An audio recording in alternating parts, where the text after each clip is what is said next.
Number one sa mga natatandaan ko, scholarship program na kung saan po mas nakatulong po talaga to sa mga batang Manila or sa District 5 ng Manila.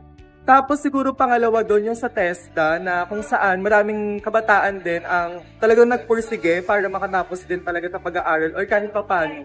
Meron silang matutunan about sa mga bagay na gusto nila in the future. Tapos siguro especially sa mga nagustuhan ko sa plano ng Kabaka or sa mga nagawa ng Kabaka. Lastly, yung pagkakaroon ng daycare center para sa mga bata na kahit hindi na sila yung nakaposisyon, hindi na sila yung nakaupo, ginawan pa rin talaga nila ng paraan para kahit paano masuportahan pa rin talaga yung mga bata dito sa District 5 ng Manila.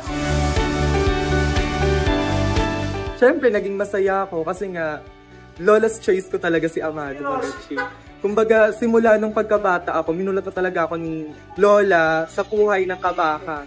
Which is, natutuwa ako na pinili siya ni Yorme para mas magkaroon talaga ng malakas na pwersa dito sa District 5 or sa buong Manila na kung saan mas mapapaganda pa nila yung pamamalakan. Si Amado ang nais ko.